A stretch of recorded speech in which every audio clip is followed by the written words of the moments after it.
You're listening to the Gem Mint Podcast by GFNF. Your weekly breakdown of sports cards, hobby news, and everything in between. Here's your hosts, Jake and Nico.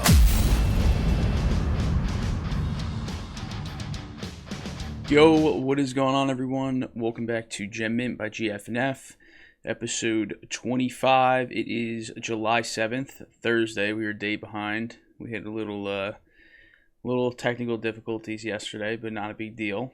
We are 20 days out from the National in Atlantic City.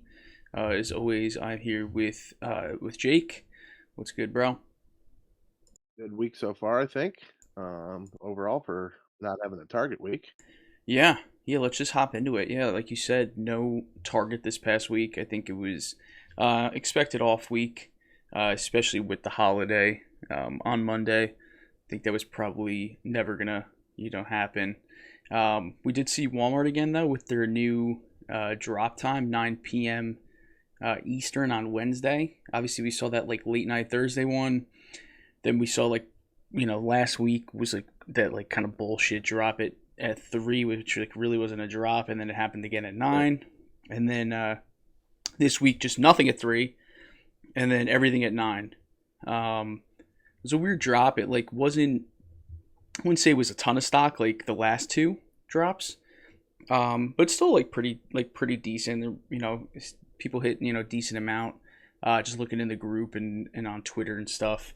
But I mean, what do you think? This is the third Prism drop we've gotten from Walmart. They had a decent amount in stores too. Is this the last one we're going to see, or do you think we got more? I think it's the last significant one we're going to see. I think we may have one more target possibly where we get at least a noticeable amount of megas and hangers and stuff. But I mean, I don't know about you, but I've had probably just from Target alone, I don't know, 700 blasters or something like that come through. So I don't know, man. I think we're ticking down here. Also, Optic comes out the 20th? Yeah, it's like the week before the National, I think. Yeah, so they're getting into that. Usually, we see retail not too far after hobby, so. Yeah, I don't know. I think we're winding down. Yeah, I think it's good too. The only thing that scares me is a lot of people are holding.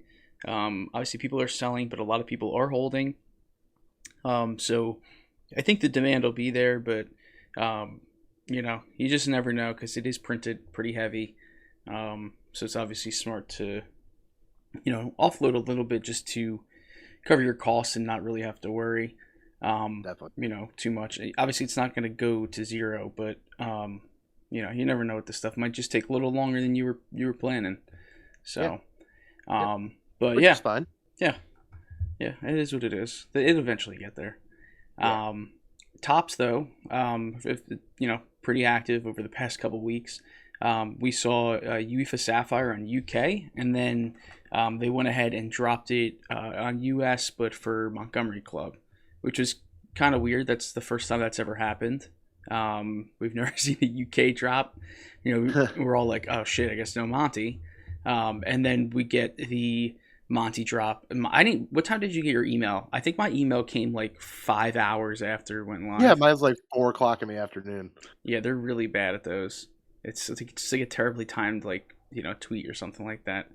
Maybe what happened was they dropped in the UK and they planned on just dropping public, and then they said, oh, everyone's still pissed about F1 Sapphire not getting access to that. We got it at least.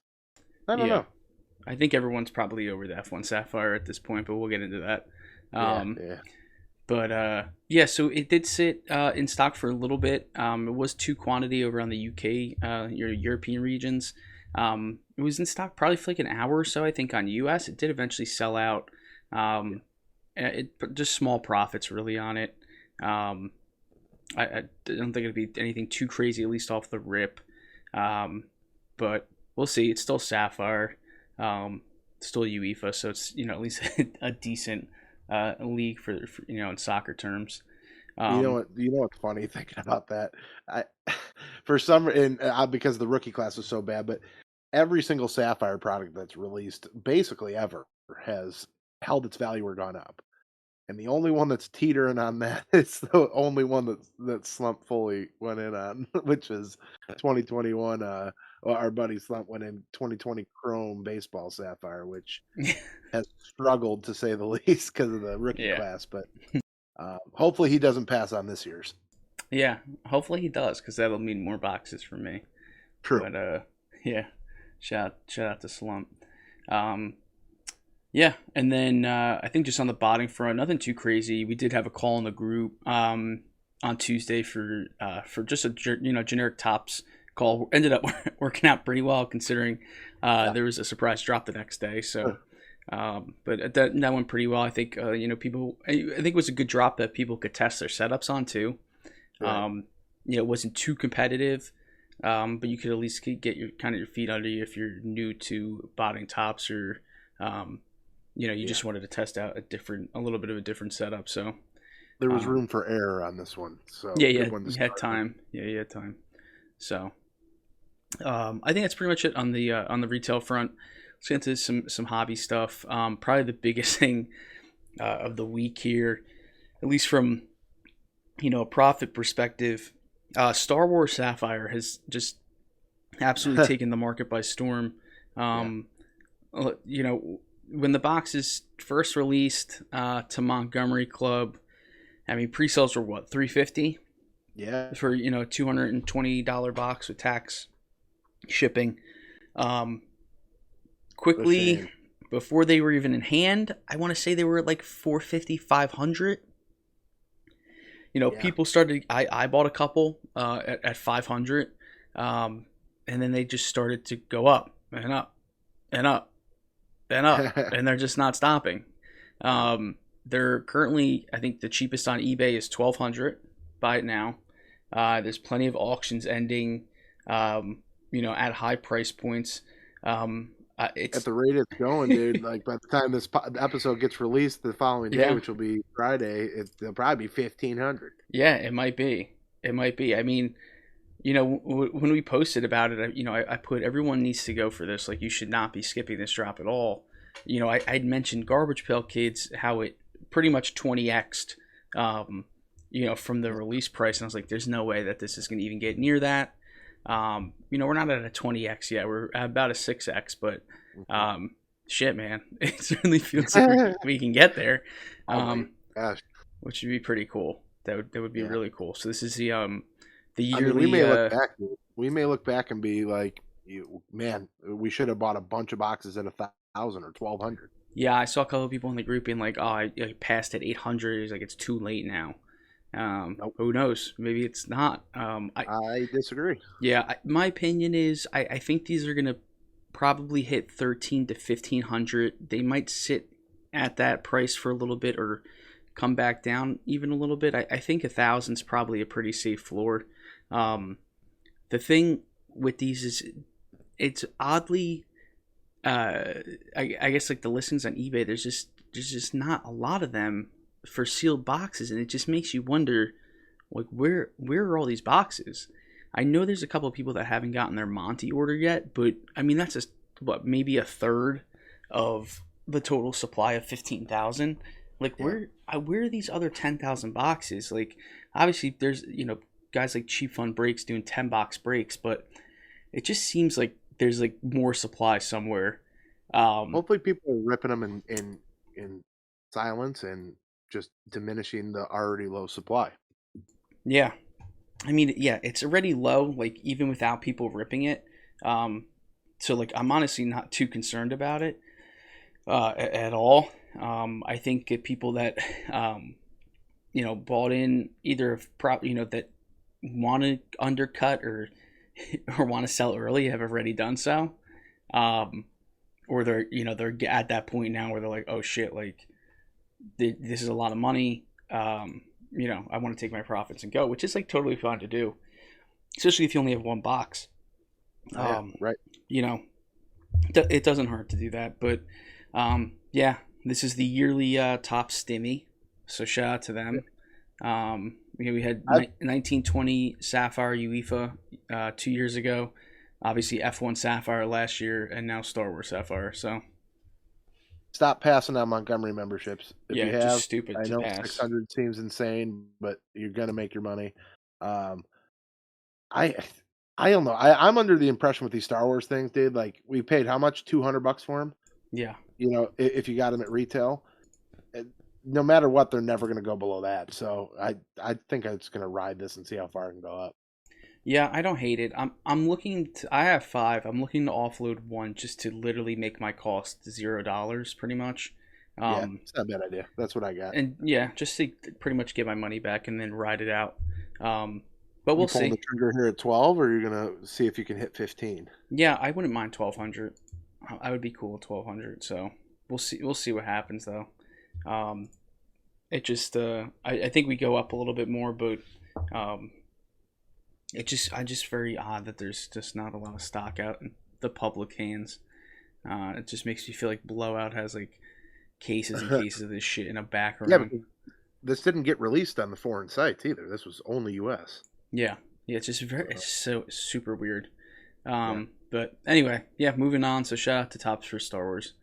hmm Um, the collectible market is still staying pretty solid with the Steph Curry Game One Finals jersey selling for 203,000. In a auction that had over 100 bids. That's a lot of money for a jersey. Oh Um, yeah. so and that's from this year's finals.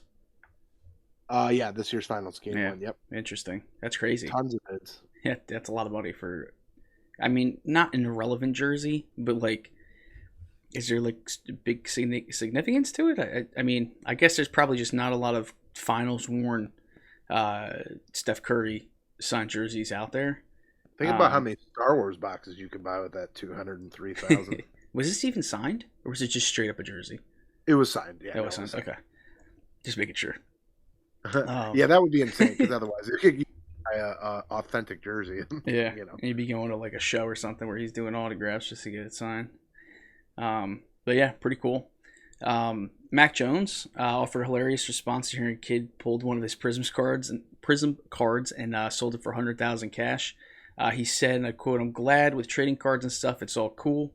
Um, It's so so, ridiculous, dude. Like he doesn't know anything yeah, about cards.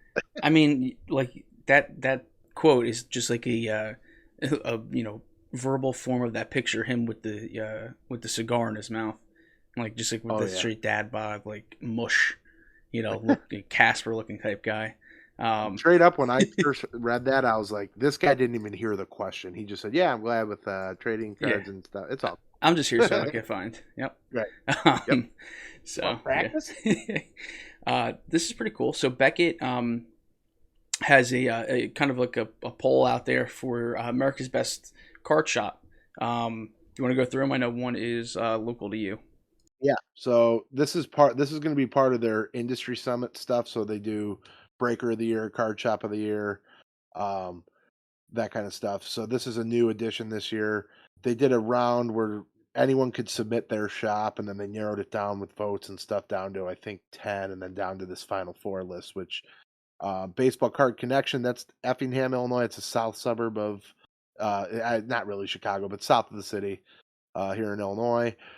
The Card Vault, which is in Foxborough, Massachusetts, where the Patriots play. That's actually in the Patriots Stadium, if I remember right. Really cool. We talked about them on the podcast a couple months ago that they brokered a deal. They're opening card shops in a bunch of different casinos all across the country too, which is pretty cool. So, um, probably the coolest named one is next, Honey Hole Collectibles in Escondido, California.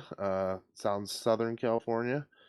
Uh, I'm surprised actually out of Southern California that what's the Card Father, Burbank. Burbank, yeah, they're massive in the Burbank. community. Burbank's a big one down there. Yeah, favorite. And then my guys, we'll have Ryan here on the podcast pretty soon. But Real Sports Cards, they are a fairly new shop.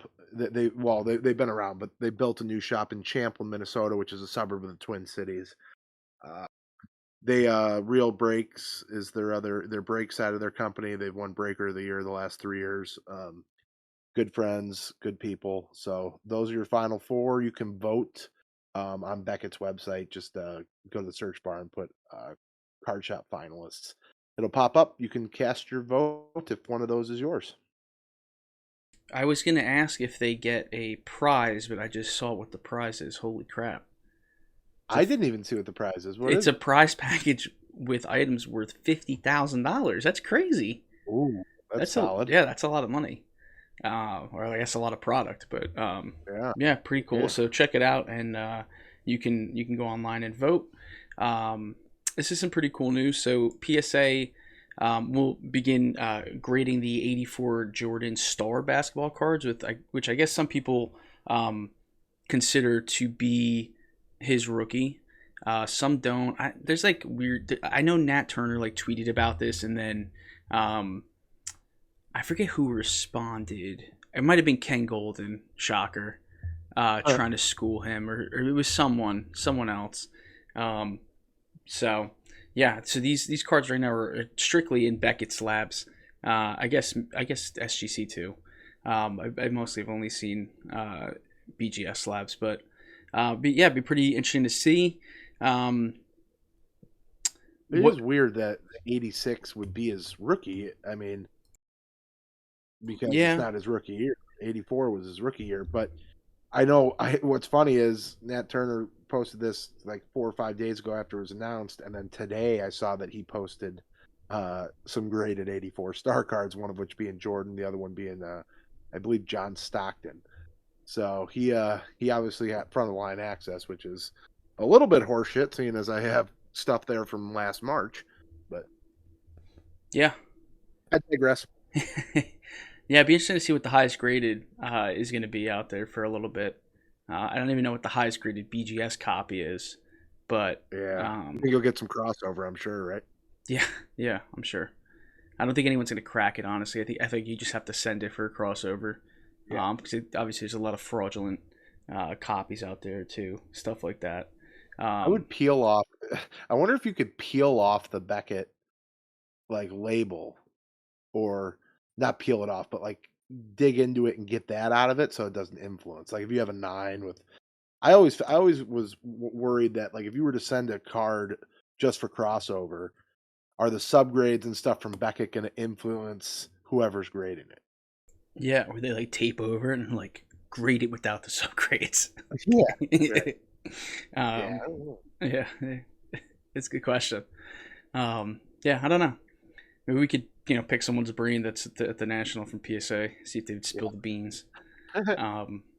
NASCAR legend Richard Petty to be honored with an NFT collection by Candy Digital. So they started that whole racing collection. I still don't think they've dove into F1 at all. I think it's still just NASCAR.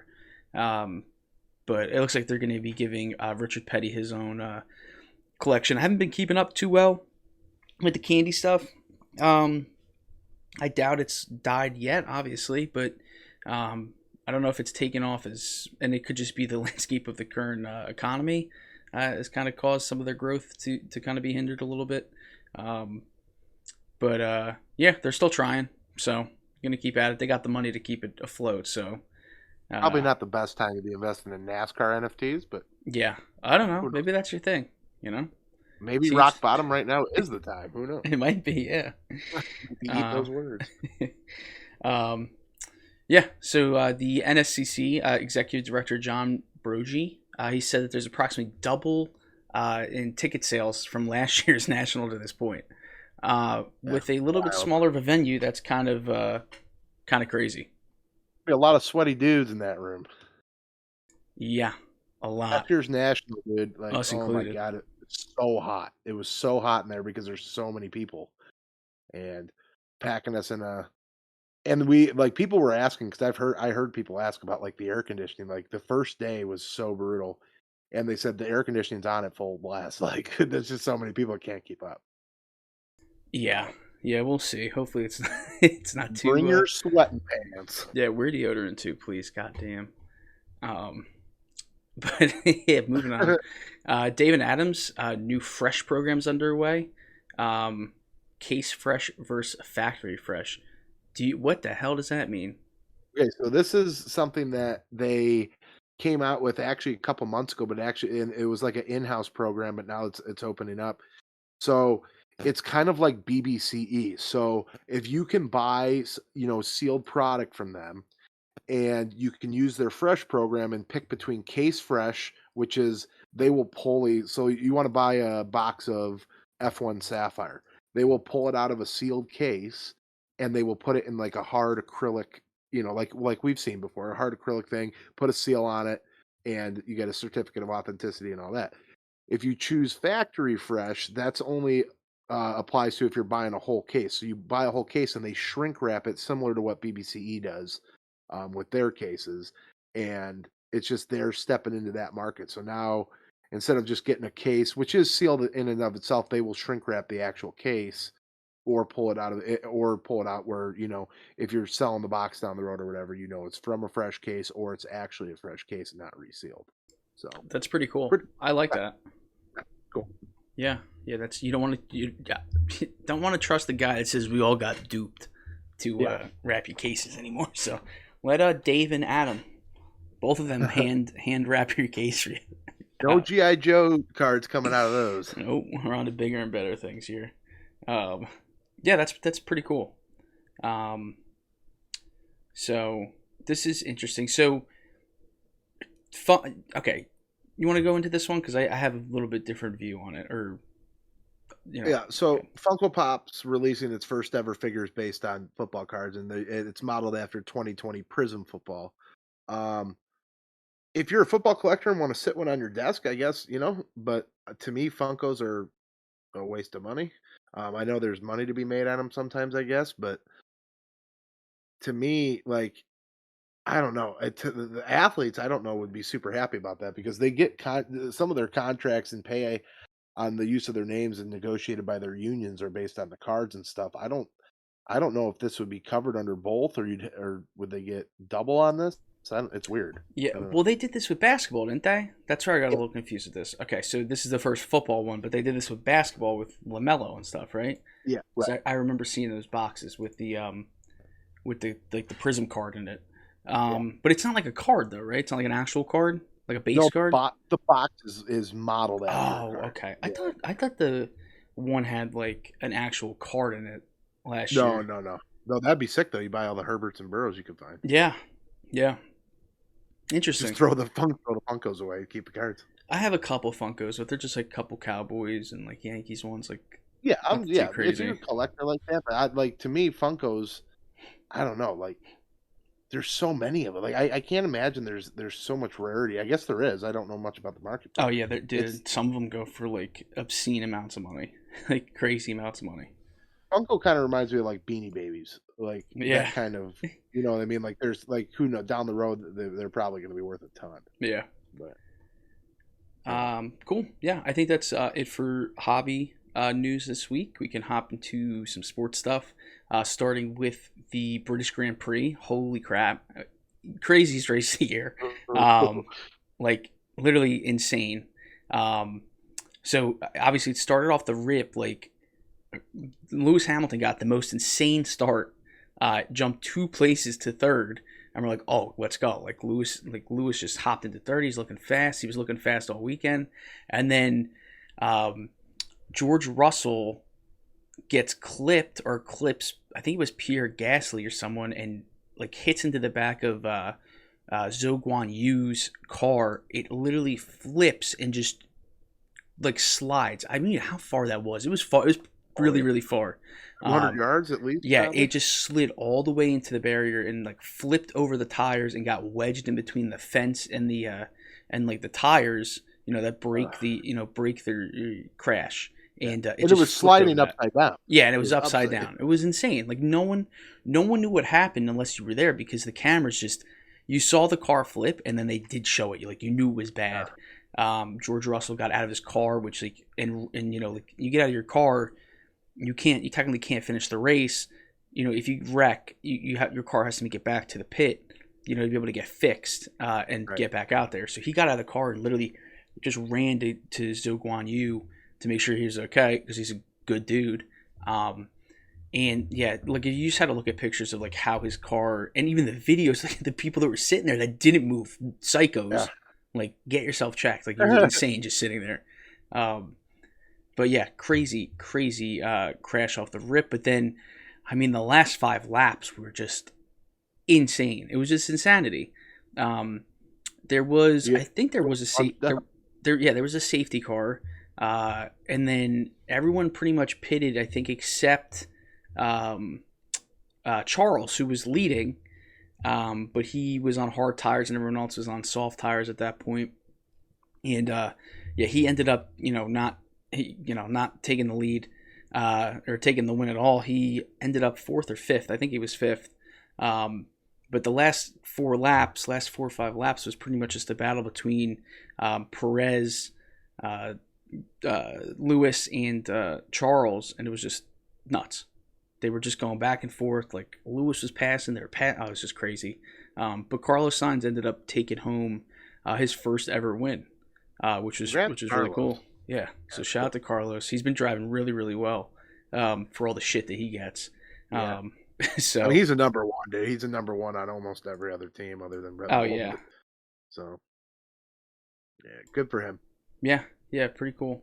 Yeah, moving on here. The sons of Gary Sheffield, Manny Ramirez, Pedro Martinez, Ortiz, and Keith Folk are playing together on the Brockton Rocks, a Futures Collegiate Baseball League. Pretty, mouthful of names. Yeah. Yeah, all those kids are I find this cool because obviously their dads are all big time players. The majority of them Hall of Fame. I don't know, is Keith Falk Hall of Fame? I don't know off the top of my head. I'm not the person to. If he is, they all are. But it reminds me of 2019 through 2020. How many of those kids? You had Tatis, you had Vlad Jr. Then the next year you had who was Bo Bichette. Yeah. All these kids kind of that grew up playing together and their dads, played against each other, all came up at the same time. I'm sure kind of something like that's going to happen again, but that's pretty cool to see. Yeah, that's really cool. I feel like you see that more in basketball, because it's a lot easier to move these kids around in high schools and stuff. Right. So pretty cool to see in baseball. USC and UCLA are leaving for the Big Ten. Yeah. So obviously pretty big shakeup in the Pac-12. I don't know. How do you think they're going to do? USC might be able to hold their own, but like different environment in sunny Cali. 10 years ago, maybe a little bit longer, 15 years ago, the Pac-12 usually, because the winner of the Pac-12 always plays the winner of the Big Ten in the Rose Bowl, unless the Rose Bowl falls into being one of the playoff or championships. So I actually went out to the Rose Bowl when my team, University of Illinois, played against USC. They got hammered in the Rose Bowl back in, I think it was 2008. But these teams now that shift to either Big Ten or SEC, is where you need to be to compete. With these teams coming in, I don't think they're going to be towards the top. But what it does is now all these other conferences I've been reading is they're scrambling, like to pick off the remaining teams because they need to beef up their conferences or they're just going to get drowned out. So you have, Big 12 and the Big East and stuff are now scrambling for teams because the Big Ten's beefing up. The SEC is already beefed up. The ACC is kind of dwindled where, bigger teams are leaving for other conferences. So it'll be interesting. It's going to be weird to see USC and UCLA in the Big Ten, though. Yeah. That's a long way to travel for games, too. Yeah. Because I don't understand it, but. What's the farthest west team in the Big Ten? Iowa? Rutgers in the Big Ten. Oh, where's Rutgers? New Jersey, by me. Yeah, farthest west. These teams are coming from California. West. I thought you said Nebraska. I thought you said farthest east. My bad. Yeah, farther, because most of the teams in the Big Ten are either Midwest or East Coast, and now you got 2 teams from as far away as possible. I think Nebraska is probably the farthest west team in the Big Ten. You think that affected the recruits at all? Like, you think anyone was like, kind of fuck this? Like, I was like, take 6-hour plane flights. Yeah, I'm not trying to play in like snow and shit. Like, I was trying to go to Cali. Yeah, maybe. Yeah. They also, but then again, you have a lot more noticeability for pro scouts and stuff playing against Ohio State and Michigan and it's true. Like that. So yeah, maybe. Yeah, we'll see. Logan Paul, he signs with the WWE. I feel like this was inevitable. He's kind of perfect for it. It's interesting to see what kind of role he plays in it. He reminds me of like the Miz, who was big in like Real World and like the Challenge and stuff like that on on MTV. He turned pro wrestler. Is that where he comes from? Yeah, you didn't know I didn't that? know that. Yeah, No. yeah. The Miz was. I think he was Real World. But yeah, he was MTV, like one of those MTV stars before WWE, and then he got into wrestling. Yeah, that's the only reason I really know him. I mean, Logan Paul is he's very, very good at marketing himself. He's very good at making money. Yeah, No doubt I about mean, that. these guys, it's an entertainment business, so these guys have to be entertaining and be able to, get a crowd going. Right. And, he knows how to do that, so he'll do well. Definitely. I mean, another person that signed a contract. I don't know how this is insane. Zion signed a 5-year, $193 million contract, and I don't understand it. You? No, I mean, the other is it's worth 231 million if he makes the All-Star team and hits a couple personal stat goals too. So they were complaining about him being fat and slow all year last year, right? And now they give him the max rookie extension, the biggest one that's ever existed. So. Yeah, I mean, I guess they have to, right? They are all in on him, so we'll see. Yeah. Hopefully he can get out there. Now they're definitely all in on him. Yeah, definitely. This was pretty crazy to see. I saw this on Twitter too. The late Denver Broncos wide receiver Demaryius Thomas, he was diagnosed with CTE. So obviously they sent his brain to I don't remember exactly what kind of lab it went to, but they were able to say he was diagnosed with CTE. So I think that'll go into more reason. They constantly are trying to make football safer with the equipment, the rules. Obviously, just coaching better, how to tackle, stuff like that. So obviously, it's never good to lose any of these guys, but got to be one of the youngest, right? Yeah, definitely. I have an idea of how to make it safer for hitting and stuff. Oh yeah. Yeah, I mean it'll never happen, but what happens if you put them back in leather helmets? Do you think anyone would be leading with their heads? That's a great question. I wouldn't be. Like if you're used to cracking people because you got that hard helmet and a big hard head underneath it. Yeah. I wonder if you think about that more carefully leading with your head. If you just had a leather helmet, your neck and face and head are going to take all the force. I don't know. Yeah, that's true. Probably a terrible idea. I would be a little more cautious. NFL and copyright that idea. So if you use it, pay up. Yeah. Interesting. This was crazy. Joey Chestnut. I literally thought he killed someone. Yeah. So, obviously we know that they love to send, protesters or people like to storm the stage. Well, someone stormed the stage in front of Joey Chestnut as he was eating hot dogs, and he legitimately snapped this dude's neck in half. Oh my god! It's hysterical. I thought he killed someone. He might have killed someone, and they're just not going to do anything about it because he's Joey Chestnut.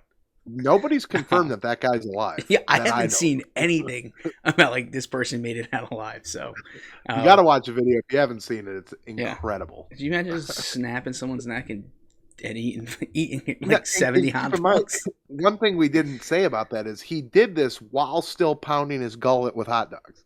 He was in the middle of the competition. Yeah, absolutely insane. Just insane. So shout out to Joey Chestnut. He has the most wins in a single event, passing Nadal. So he has 15 wins. What a champion athlete. Yeah, so. Jerry Jones, Dallas Cowboys owner, under scrutiny after a partnership with Black Rifle Coffee. So Black Rifle, obviously, kind of in the name there. Obviously, there's a lot of stuff in the news with guns. And Jerry Jones is like, well, I'm going to go do partnership with a gun company that makes coffee. I assume probably going to sell it in the stadium and stuff. So I just think that people should, like we remember how pissed people were, me too, like when we didn't have sports for 6 months during COVID. Like, let's just keep politics out of sports because we don't want them to go away. And People turn to sports to get away from politics and the crazy world. So let's just, let's Yeah. not think too deep into it. Yeah. I agree. I'm with Yeah. you. Never had that coffee. Might have to try it. Very good. Yeah. Strong. Put a little hair on your chest. I would hope so with that name. Yeah. Tommy Fury, the younger brother of the heavyweight champion boxer Tyson Fury, was denied access to board a plane to U.S. To train for the Jake Paul fight. So Jake Paul will now fight Hasim Rahman Jr., who is the son of the ex-heavyweight champ Rahman Sr.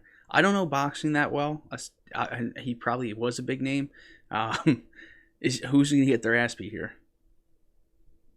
I don't know, dude. I don't want to be wrong. It seems like this is the first, because Tyson Fury's brother Tommy is a legit boxer. So is Hasim Rahman Jr.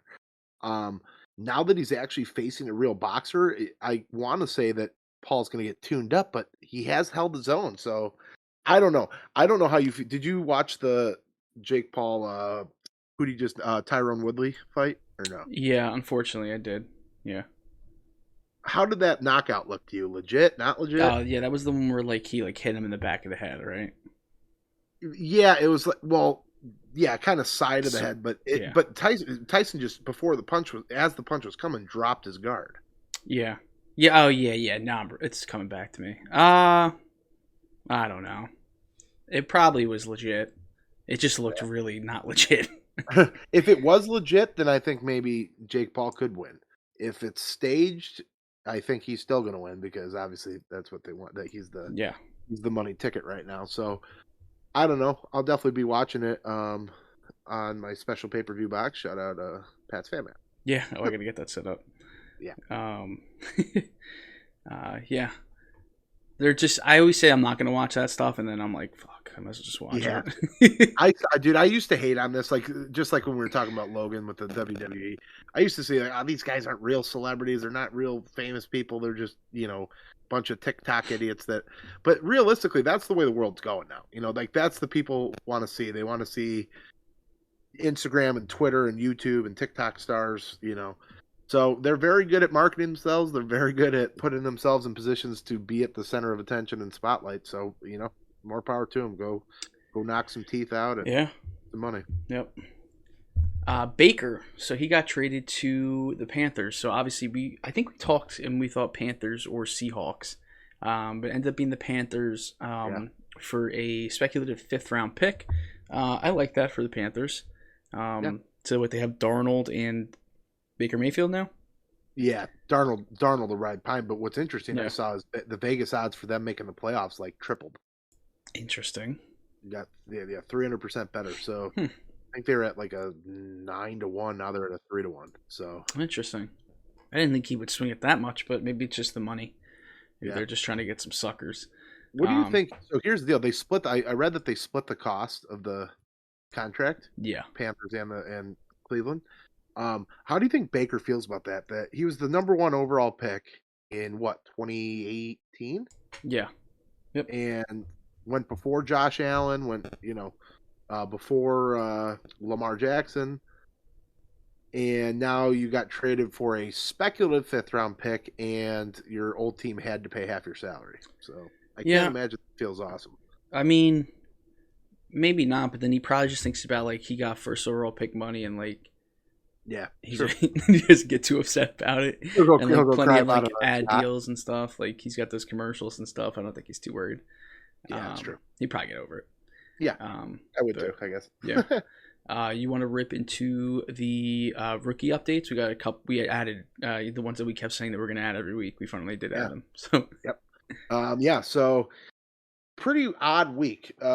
Wander stays pretty stagnant. He's only been back a couple games, so not much of his stats have changed. He's still 261 batting, 307 on base. He's slugging 401, OPS 810. I'm going to do J-Rod last. Bobby Witt and Adley Rutschman are both down this week. Bobby Witt's down to 236. Not a huge drop, just a few points. 730 OPS, which is still okay, pretty solid. Adley's down to 213 batting. Again, he's only been up for 3 weeks now, so still giving him time to grow a little bit. He's down about 15 points across the board. But Mr. Julio Rodriguez, even though it's slight this week, it just continues to. I mean, it's slight on the batting average and the on base percentage, where he only went up a point in batting average and about stayed the same in on base, but his slugging and his OPS are just mooning. I mean, so he's up to 487 slugging now. He's hitting bombs. He just hit you see that upper deck homer he bombed the other day? Yeah, I of mean, course. just a moonshot. 487 on slugging. His OPS is all the way up to 823, which is the top. He's still is he still the leader in stolen bases? I'm actually just pulling that up real quick. I'm pretty sure. Oh wow, no, actually, John Birdie of the Marlins is at 25. J-Rod's at 21, but he's still he's 15 home runs, 20 stolen bases before All-Star. Yeah. Crazy, 16 doubles. He's playing really, really well. So on a tear. We just watched a break right before we recorded this where they pulled out of the new Definitive, which is super cool. High end product from Topps. They pulled the J-Rod Redemption Auto, which is going to be worth a weird amount of money. Yep. But then our two newcomers. First, Michael Harris. He is batting 293, which is pretty solid. I think that's the highest of the rookies that we're tracking. 329 on the on base percentage, 489, which is right up there. That's what Julio is right there for slugging, and then his OPS is 818, which is only about 5 points back from J-Rod. So Michael Harris is crushing it so far. And if you guys don't know, Michael Harris is actually Michael Harris the second, I believe, of the Braves. And then O'Neal Cruz, the Pittsburgh Butt Pirates. I said that right. I'm a Cubs fan. He's batting 200. Again, newer to it. He'll give him some time, but 222 on base, 417 slugging, 639 OPS. So these guys are first week. We'll track them too. But again, another week of J-Rod leading the show. Let's see if Wander, after he gets a week underneath him, gets some points. We'll address it next week. But again, Julio continuing to bang. Yeah, awesome.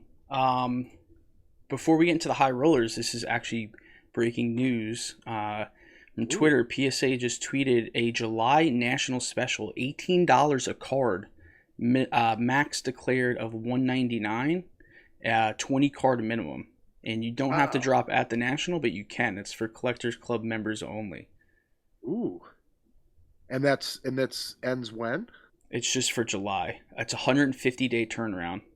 So plan accordingly. That's, 5 months? Yeah. So, I mean, $18 a card though. That's hard to go wrong. You send all those. I would be sending all the Prism quarterback. I mean, even the base Prism at $18 a card might be worth it. To be honest with you. Yeah, that's crazy though. That's $18. That's really good. That's below the price of value when they shut value down. Yeah, that's the last value was what, 20 or 25. Is this a bad move by them? Yep, they're gonna get slammed again. So get your economy orders in, ship them next day delivery out to PSA if you want, because they're about to get slammed. Yeah. I mean, this is going to probably really trigger people that still have bulk orders that haven't shipped back from last year, right? I mean, yeah, I'm one of those guys. How about Gem Mint, though? Being breaking news, coming to you live from here. You heard it here first, possibly second or third by the time this airs, but still. Yeah, if it was live, then you would have heard it first. But yeah, it was right from Twitter. But yeah, let's get into the high rollers, some high dollar sales. Starting with a pretty big one, 09 Bowman Chrome Draft, Mike Trout Orange Auto, BGS 9.5 with a 10 auto for $228,000. Pretty crazy. Probably the biggest name right now in basketball, Giannis, 2013-14 National Treasures, RPA at a 99, BGS 9.5 with a 10 auto, $318,000. Be interesting to see if we talk about that card again when the season starts.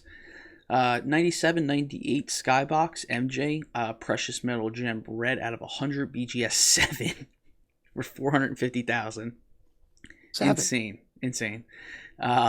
A 1916 M101 Sporting News Babe Ruth rookie and a PSA 4. It's over 100 years old. Yeah. $510,000. That's crazy. Such a cool looking. And then this is just a monster. 96-97 Skybox Kobe Bryant credentials out of $4.99. PSA 10 with only 3 more in existence for $600,000. Crazy. Wild. Yeah. If you had your choice and you couldn't sell it, it was a forever PC. Which one of those are you picking? Out of those? I know which one. I mean, I'd have to take the Babe Ruth. It's a 100-year-old card. Yeah, I see. So I also would pick the Babe Ruth. My second, though, I think might be the Skybox Jordan. Those precious metal gems. I mean, I'm a Chicago guy, obviously MJ, but those precious metal gem cards are super cool. The M101 Babe Ruth, though, that's such a cool card because there's nothing on the front of it. It's just a picture of him holding bat. Yeah, I like those. Yeah, that's pretty awesome. I would I think the MJ would probably be my second too. Maybe a Trouty third. I don't know. Yeah, that's a tough list. It's a nice list. I'm not even a basketball guy really, but or especially modern. But Giannis, man, I'm surprised that Giannis exists and it's not on his shelf at home. Yeah, right. It's not his little china cabinet or something in his dining room. But yeah, all right. Before we get into the massive polls of the week, you guys want to make sure you're protecting those, those polls at all costs.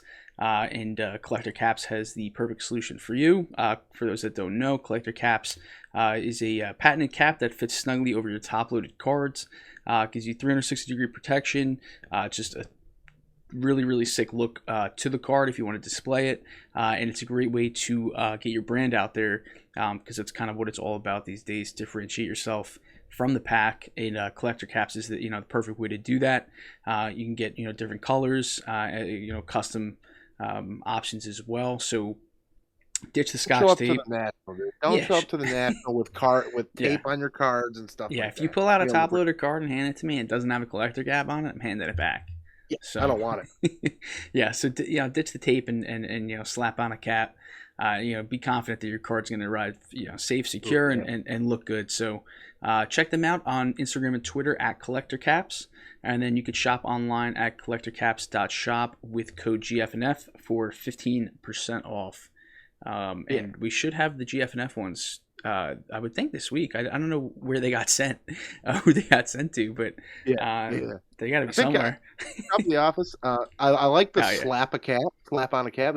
Maybe hashtag slap a cap. Maybe that can catch on. Yeah. I'm not a big Twitter, as big on Twitter as I am as you are, but slap a cap sounds pretty cool. I like slap a cap. It sounds sick. Just slap a cap. Slap a cap. So, you want to rip into the massive polls? Yeah, some of the usual suspects again, but first one would be 2022 definitive Shohei Ohtani MLB Logo Man auto. Leighton pulled that 101, beautiful card. They have no idea what that's going to go for. Something insane, I'm sure. We also saw, I think they pulled. Was it Leighton that pulled the Ichiro Ohtani duel? I think it was them. I'm thinking of the Griffey Trout that Phil Hughes pulled. Is he back now? He just posted a picture on Twitter.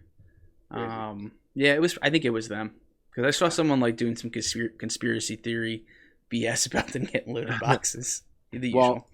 That Shohei Ohtani Logo Man 101, I'm sure, is going over to Japan. There's a huge market for him over there. They love buying Shohei cards, and rightfully so.